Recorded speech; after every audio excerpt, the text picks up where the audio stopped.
Olá, meu primeiro ano, sejam bem-vindos para mais uma aula de Sociologia.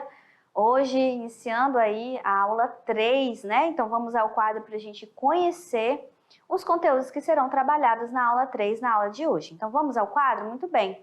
Olha só, o tópico da aula de hoje é as relações entre indivíduo e sociedade.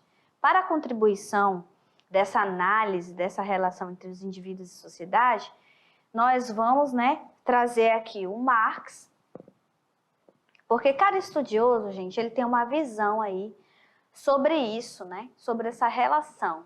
Então, nós vamos trazer o Karl Marx, onde ele fala sobre os indivíduos e as classes sociais. Nós vamos trabalhar com o Emile Durkheim, que fala sobre as instituições e o indivíduo. Max Weber, o indivíduo e a ação social. Norbert Elias, o conceito de configuração. Pierre Bourdieu e Norbert Elias, o conceito de hábitos, tá? Então, cada um traz aí sua contribuição, né? E aí nós temos como habilidade entender as diferentes concepções teóricas sobre o indivíduo e sociedade, né? Porque essa é o recorte central da análise sociológica. É a sociedade, mas também é o resultado que um tipo de sociedade se dá, produz, que indivíduo que ele produz, como que isso ocorre, né? Então, isso é importante, é o recorte que a gente faz, que nós fazemos dentro da sociologia, né? Então, entre os estudiosos que se preocuparam em analisar a relação do indivíduo com a sociedade, destacam-se autores clássicos da sociologia, como Karl Marx, o Emile Durkheim, o Max Weber, o Norbert Elias e o Pierre Bourdieu. Nós vamos trazer a partir da próxima aula o Comte. Nós vamos falar sobre o Comte, que foi o cara, ali que criou, pensou, falou assim, precisa ter uma ciência que faça essa análise da sociedade, né? Então, o Comte, ele tem esse papel. Tem o Durkheim, que nós vamos trazer uma aula inteira sobre ele, então vocês não fiquem ansiosos, porque cada aula nós vamos trazendo esses autores, né? Hoje nós vamos trazer o quê? A principal, o que a gente pode trazer de teoria sobre a relação entre indivíduo e sociedade? O que cada um pensou sobre isso, né? O que cada um fala sobre isso? Porque a partir da contribuição deles, a gente pode pensar essa sociedade. Por que é interessante? A gente precisa recorrer aos clássicos, recorrer a esses estudiosos, né?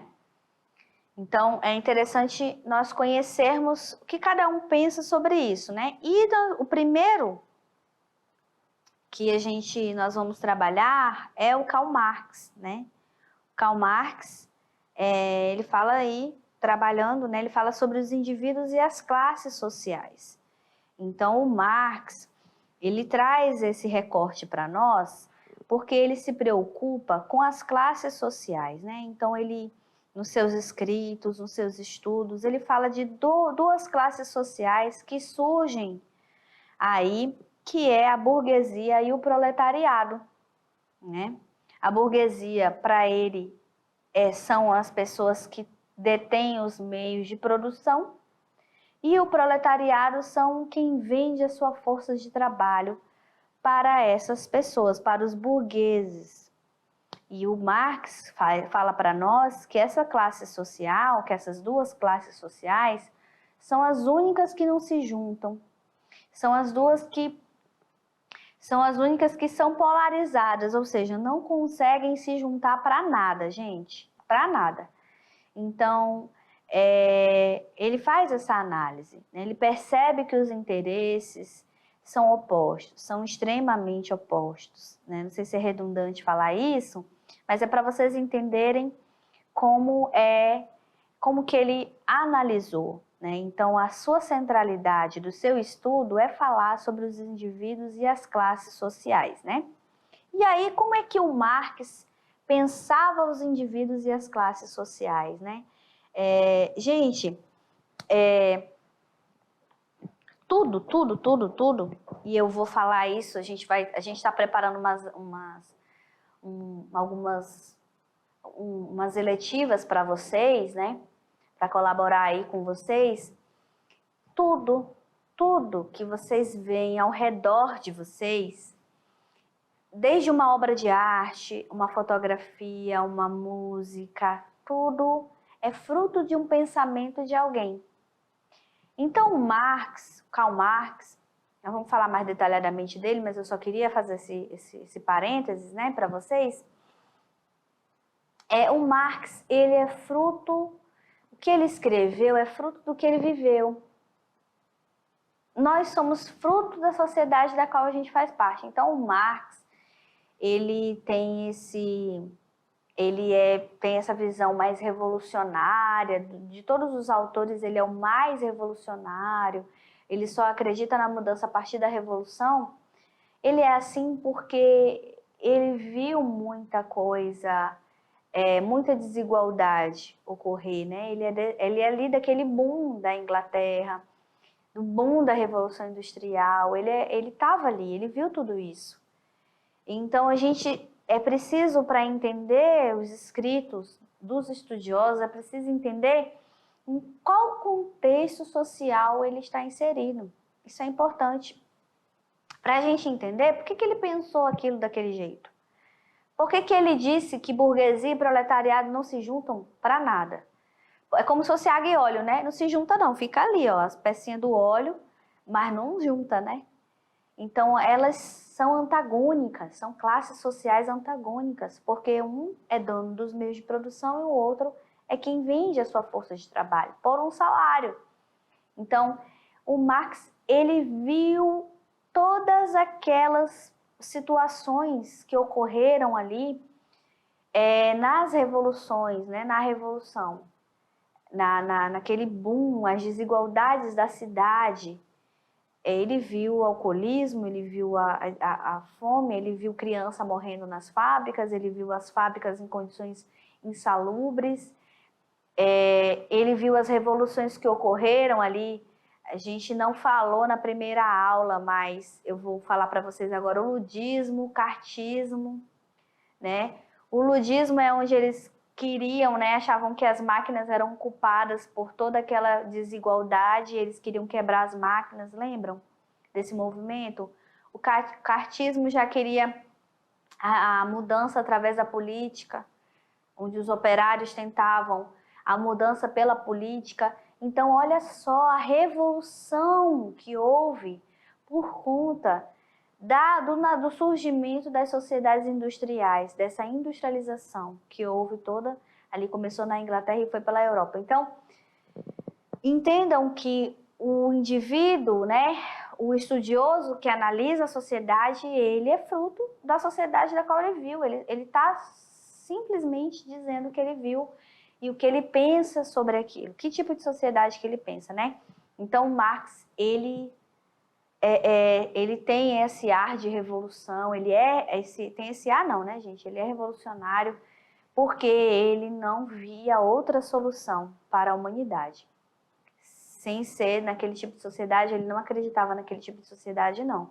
Para ele, iria reproduzir as desigualdades sociais. E ele tinha um pouco de razão, né, gente? A gente pode perceber que a gente está numa sociedade capitalista e a gente vê cada vez mais ali. Aí, professora, você quer ser o quê? Não, gente, né? Isso não é o questionamento, né? A gente não precisa... A gente não é robô, a gente é sujeito histórico, lembram? A gente precisa estar olhando para essa sociedade o tempo inteiro, analisando, refletindo. Não o robô, não como os ratinhos que fica ali, o hamster, né? Que fica ali só naquelas maquininhas girando, girando, enlouquecendo. A gente não é isso, a gente é ser humano, sujeito histórico, nós somos sujeitos históricos, tá? Então vamos ao quadro? Então, para ele, né, fazendo aqui o recorte do Marx, o Marx, como que ele pensava o indivíduo e as classes sociais, né? Então anota aí, ó, aqui a dica para você anotar. Para ele, o ser humano, além do resultado da evolução biológica da espécie, é um produto histórico, em constante mudança. Então, o ser humano é esse indivíduo que está em constante mudança, dependendo da sociedade na qual ele está inserido e das condições em que ele vive. Então, o próprio Marx fala isso, né? Então, para você entender o indivíduo, você precisa entender em qual sociedade que ele vive, qual o contexto social que ele vive, quais as condições materiais, gente, isso é Marx, quais as condições materiais que o indivíduo está inserido. Se ele é da classe social C, quais as condições materiais que ele tem? Se ele é dessa classe, o que é limitante a esse indivíduo se ascender socialmente? O que limita? O que não limita? Quais são as delimitações sociais que esse indivíduo tem? Então, para entender o indivíduo, é necessário entender o contexto social em que ele vive. Tá em negrito aqui, mas eu vou passar mais um vermelhinho aqui para vocês compreenderem esse pensamento tão importante do Marx, né? E aí, deixa eu falar uma coisa para vocês. Tem muita gente que fala mal do Marx, né? Aqui, tá aqui, ó. Vou fazer um quadradinho. Tem muita gente que questiona muito os escritos do Marx, né? Não tem problema, até porque ele viveu há muitos anos atrás, né? Não dá para ficar aí, né? Remoendo. Mas o Marx, gente, ele é um autor, ele é um estudioso que é utilizado na psicologia, na educação, na economia, nas ciências sociais, aonde mais? Em todas essas ciências que utilizam como essência o indivíduo, os sujeitos, Marx está lá no meio, né? Tem teorias que não aderem, não tem problema, mas eu só estou falando da dimensão que o Marx está inserido. Se você for ali aluno do primeiro ano, for estudar na psicologia, você vai encontrar os estudos do Marx. Se você for para a economia, é aí que você vai encontrar mesmo. Se você for para as ciências sociais, você também vai encontrar. Se você for para a pedagogia, também vai encontrar. Para a educação, também, porque é uma teoria, né? Também vai encontrar. Então, vocês entenderem a dimensão dos escritos do Marx, tá bom, gente? Então, é isso que ele fala, olha. Para ele, o ser humano, além do resultado da evolução biológica da espécie, é um produto histórico. Produto é o resultado de um processo histórico, gente. É isso que ele fala. E os indivíduos devem ser analisados com o contexto social em que eles vivem, né? Então, Marx quer saber onde os grupos estão dentro da estrutura social. Aonde os grupos estão dentro dessa estrutura social, né? Se eles estão, qual classe que eles pertencem, qual estrutura social que eles estão. Gente, cada inserção dessa aqui vai dizer o que você vai ter acesso ou não. Qual é a sua limitação socialmente ou não. É isso que Marx diz para nós. E aqui a gente traz alguns conceitos principais do Marx, né? Que é aqui o materialismo histórico, né? Onde ele fala que todos nós somos históricos, né?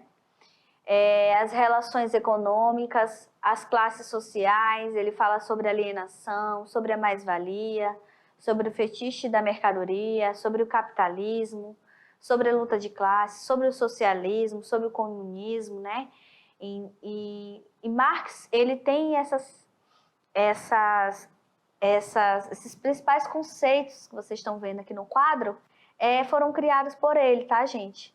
Que é o conceito de alienação, são conceitos extremamente importantes de classe social, de luta de classes, de capitalismo, né? Então, Marx, ele tem uma extensa contribuição para esse indivíduo e para a gente poder olhar para essa sociedade que está o tempo inteiro em movimento. Então, a dica do Marx é o seguinte: para entender o indivíduo, você precisa entender o contexto social da qual ele está inserido. Você precisa entender que ele é um produto histórico, né? Você precisa entender qual é o grupo que ele está inserido dentro da estrutura da sociedade. Se ele está no A, se ele está no B, se ele está no C, se ele está no D.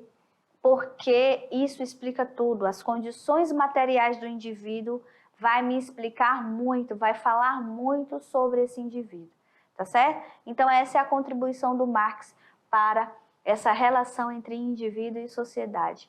Olhe para o indivíduo.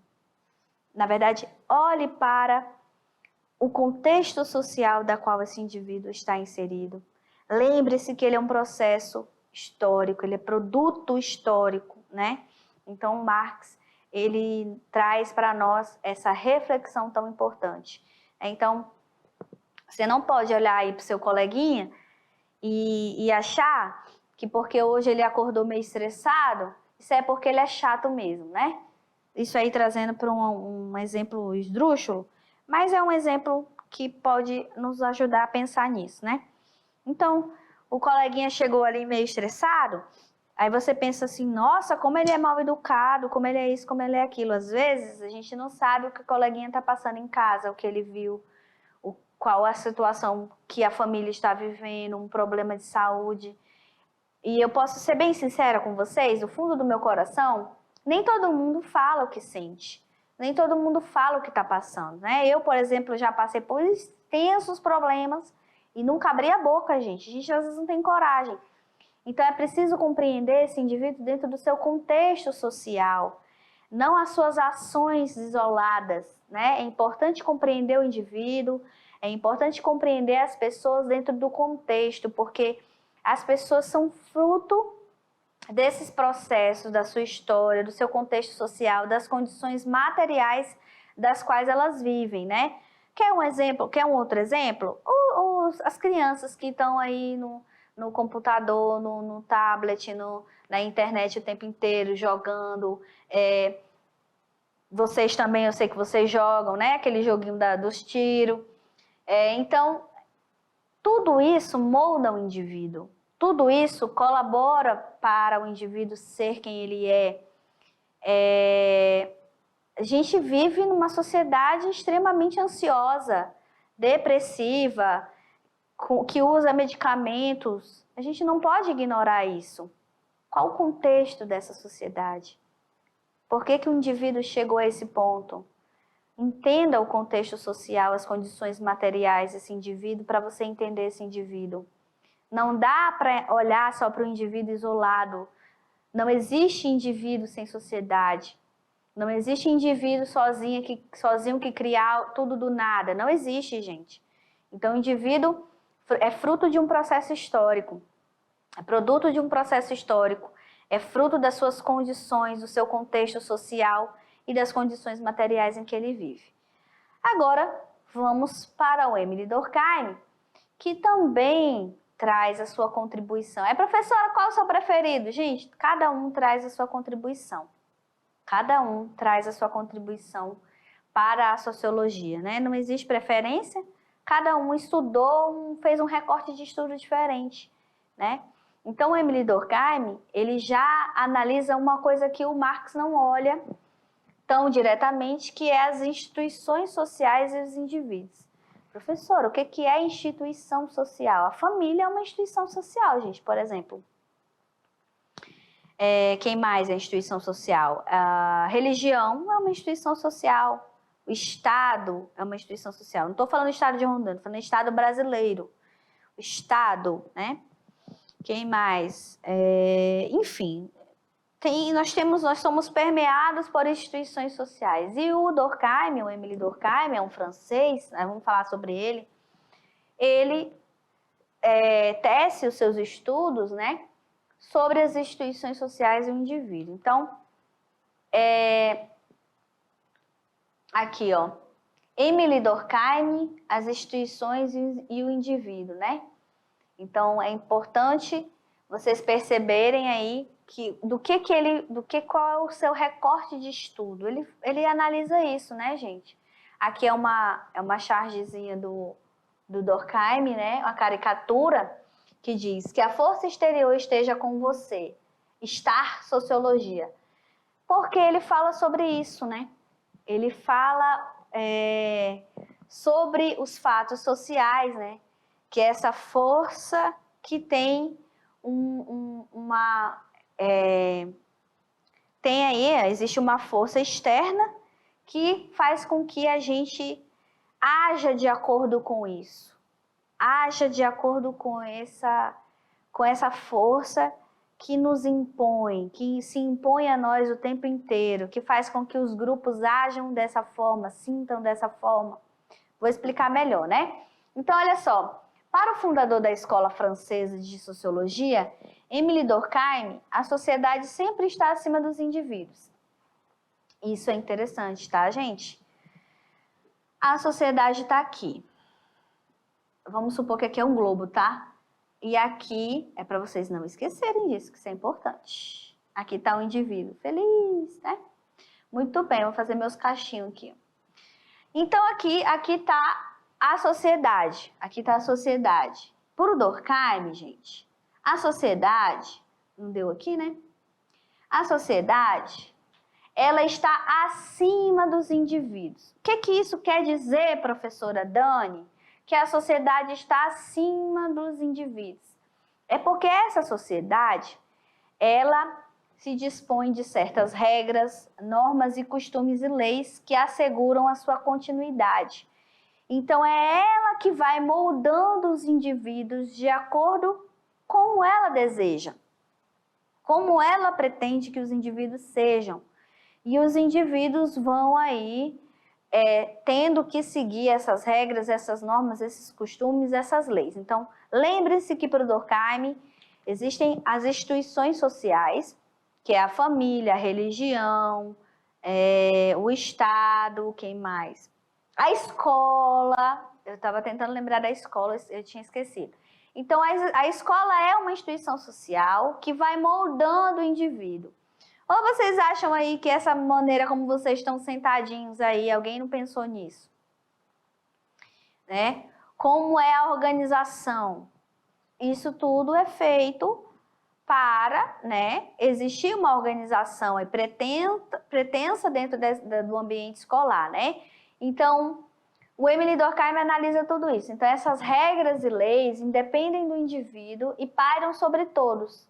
Então, existem umas regras, existem as leis que estão acima de nós, acima dos indivíduos e que formam uma consciência coletiva que dá o sentido de integração entre os membros da sociedade. Então, existe uma consciência coletiva e existe uma consciência individual. Existe uma consciência coletiva, que são as regras, as leis, que os indivíduos têm que seguir sobre penalidade de ficarem fora do conjunto. Vai alguém não seguir aí uma lei, uma regra? Lembrem-se que as leis foram criadas pelos homens.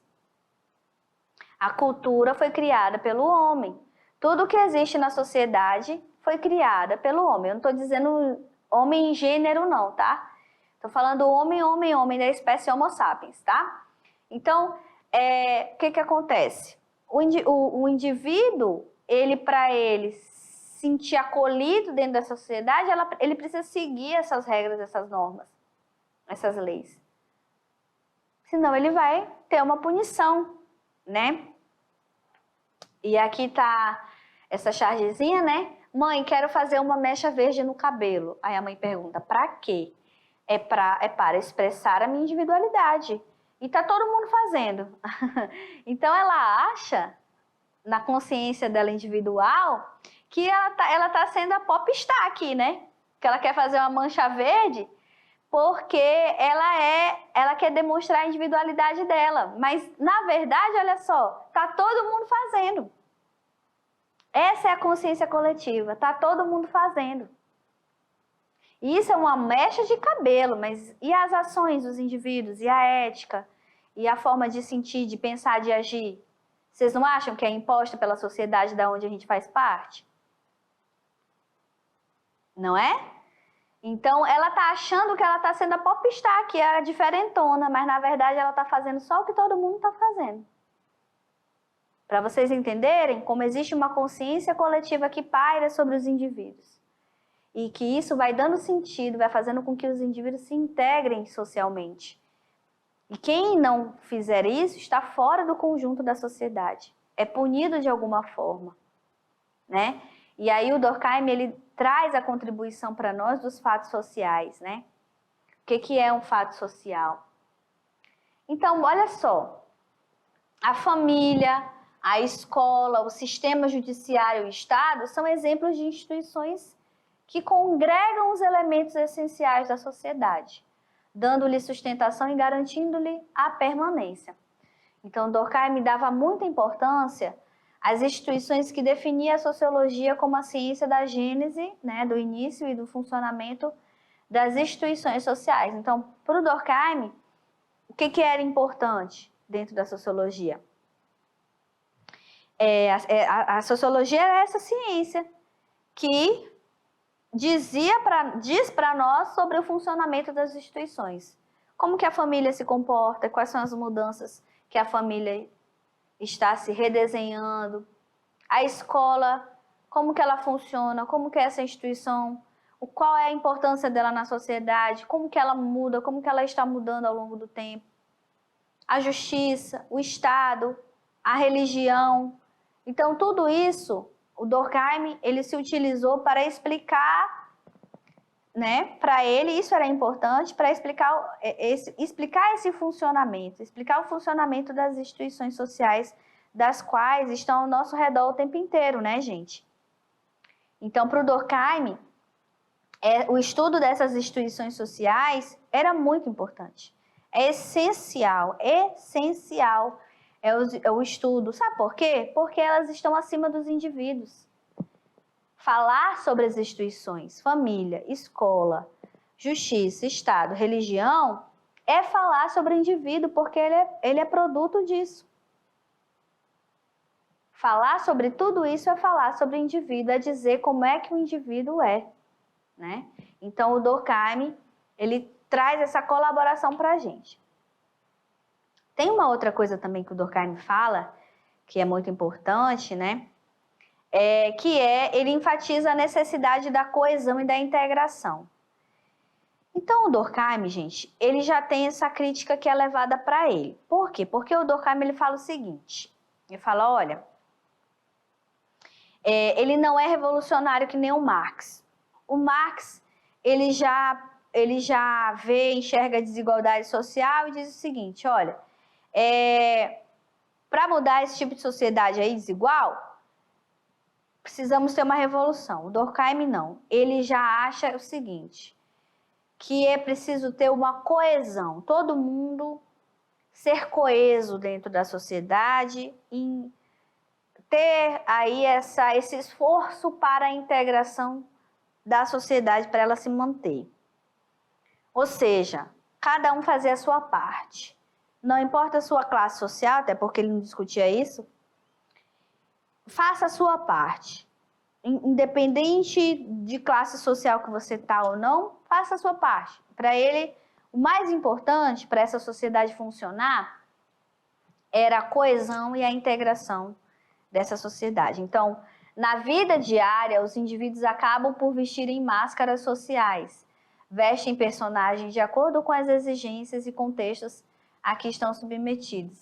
Então, aqui, ó, o indivíduo é como se ele não tivesse personalidade, né? E ele está aqui sem personalidade, cada dia da semana ele vai, cada ano, cada dia, cada mês, ele vai vestindo uma cara de acordo com as exigências que são cobradas dele, da qual ele é submetido, né? Para quê? Para que ele esteja em coesão e para que ele seja integrado nessa sociedade. Porque se ele não tiver coeso, se ele não tiver integrado a essa sociedade, o que vai acontecer com ele? Ele vai ficar fora do conjunto chamado sociedade. E não é isso que o indivíduo quer.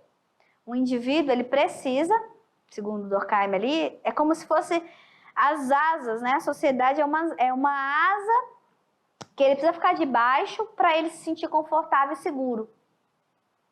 Se não tiver isso, ele vai, enfim, aí vem as anomias, violência, pessoas que, né, estão aí, que estão fora das regras, que não seguem as regras.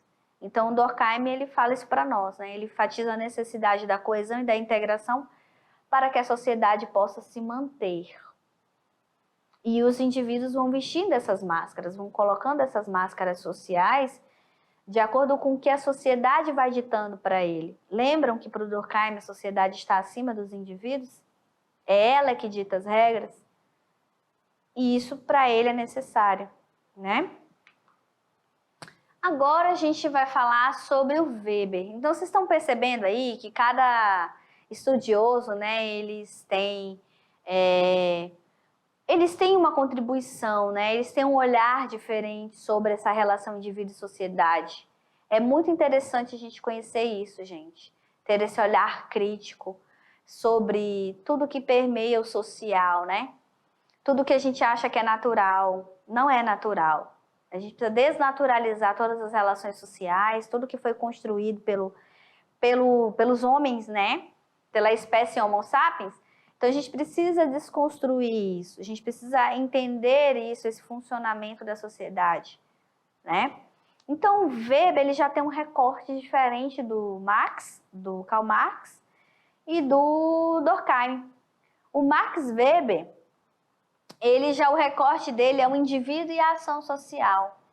O que cada indivíduozinho pode contribuir para o todo? O que uma ação social, individual, olha só, ele olha o indivíduo, tá, gente? O que isso pode contribuir? Qual o efeito disso perante a sociedade? Então, Max Weber, ele já tem um recorte de estudo diferente dos outros. Lembrando que o Max Weber, ele é o mais novinho, tá, gente? Ele é o mais novinho, ele morreu em 1900 e pouquinho. Vamos falar mais dele especificamente.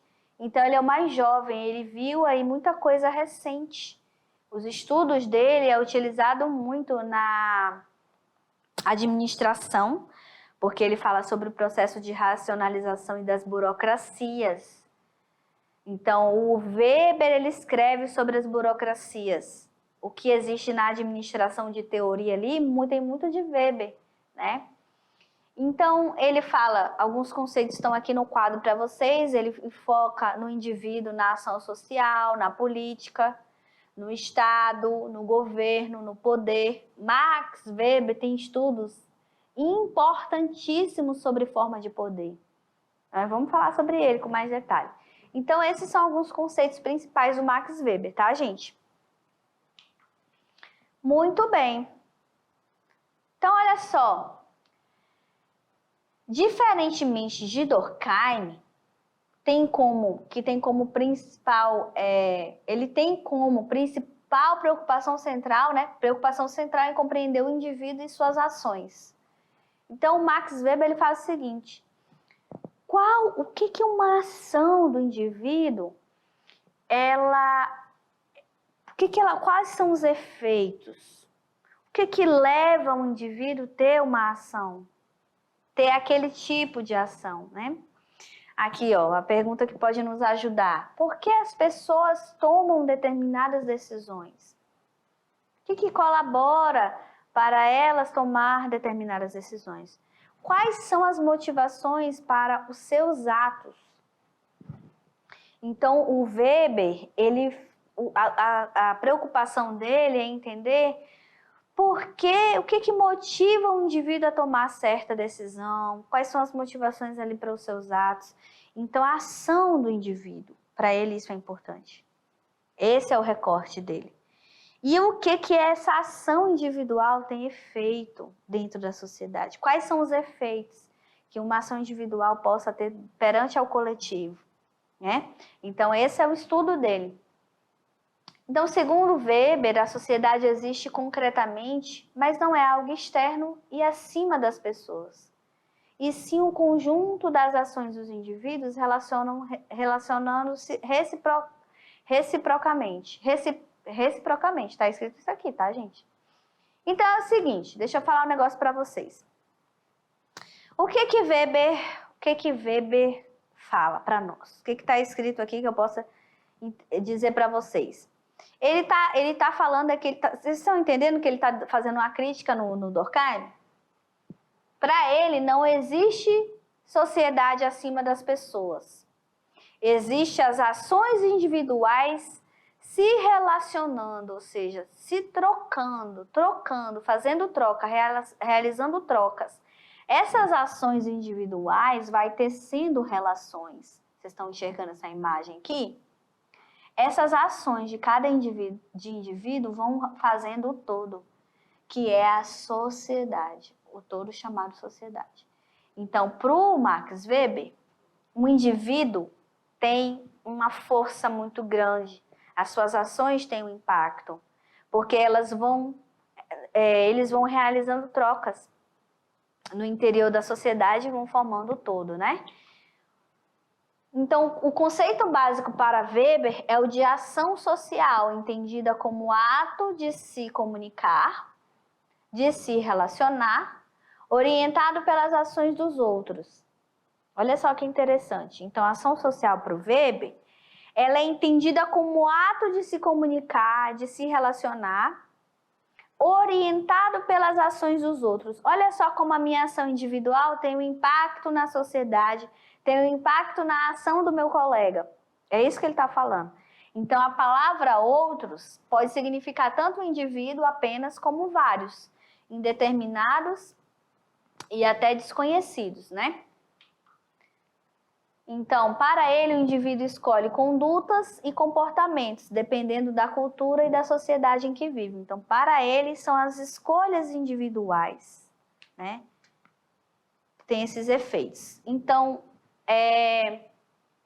aqui a relação, né, entre os indivíduos, o indivíduo e a sociedade. Aqui, o Weber falando, a sociedade é formada pelas ações, né?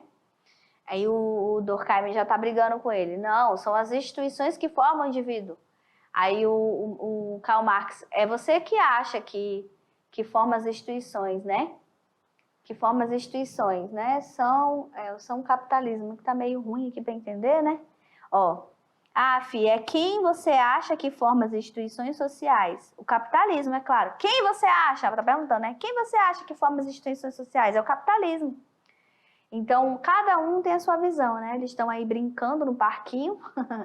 A gente coloca fogo no parquinho, né? Que eles estão dizendo aí, cada um está defendendo a sua visão, tá, gente? Aí o Marx está dizendo, não, é o capitalismo que dita as regras da sociedade. É que dita todas as regras, é que diz como o indivíduo se comporta, como que ele age, como que ele pensa, como que ele sente. É o capitalismo, né? O Marx dizendo. Cada um vai defender, né, a sua ideia. A gente traz rapidamente aqui o conceito do Norbert Elias e o conceito de configuração. Aí o Elias fala assim, ó, que é outro estudioso, né? Então, para se identificar com o poder, as pessoas são encorajadas a mostrar o mesmo comportamento civilizado da elite governante. Então, para ter poder, mesmo aqueles que não têm poder, eles ficam se comportando como a elite dominante, né? Olha só a análise.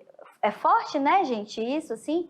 Então, segundo esse autor, é somente nas relações e por meio delas que os indivíduos adquirem características humanas, como falar, pensar e amar. Só é possível trabalhar, estudar e divertir-se em uma sociedade que tenha história, cultura e educação, e não isoladamente, né?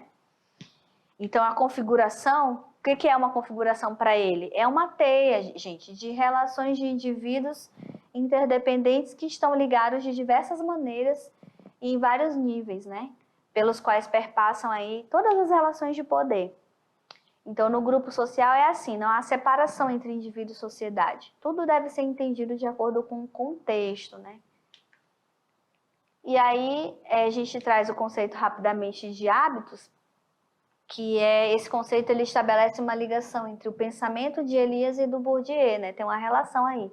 Então, hábitos é um conjunto de disposições sociais que são internalizadas, ou seja, que são vindas do mundo exterior para dentro do indivíduo, que moldam as percepções, os sentimentos e as ações de uma pessoa, né?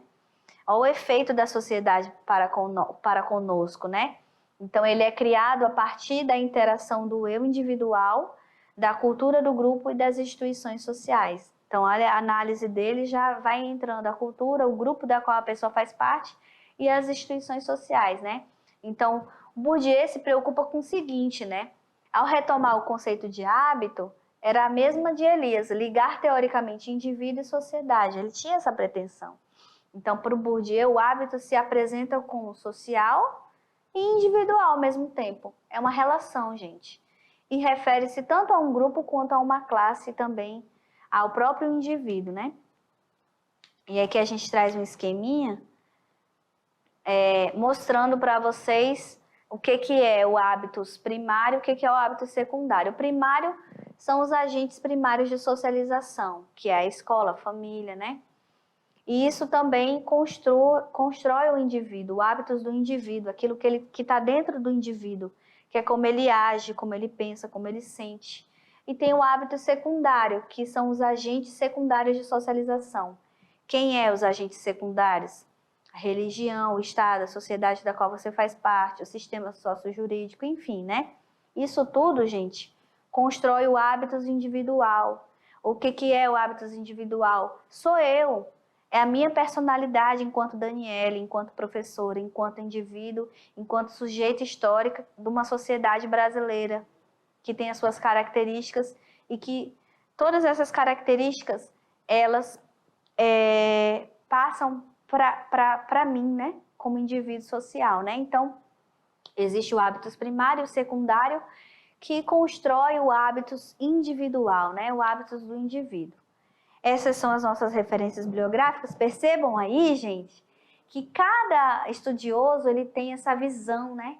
Eles têm essa visão sobre o indivíduo e sobre a sociedade da qual ele faz parte. Não ignorem a sociedade da qual a gente faz parte. Não achem que as ações elas estão ali do nada como se caíssemos de paraquedas em meio a tudo isso, né? Vocês viram aí o tanto de estudioso que estão em todas as áreas do conhecimento, psicologia, medicina, economia, educação, pedagogia, todas as áreas do conhecimento aí, esses estudiosos estão inseridos porque a gente não pode ignorar esse fator indivíduo e sociedade. Muito bem, espero que todos fiquem bem e até a próxima aula. Tchau, tchau!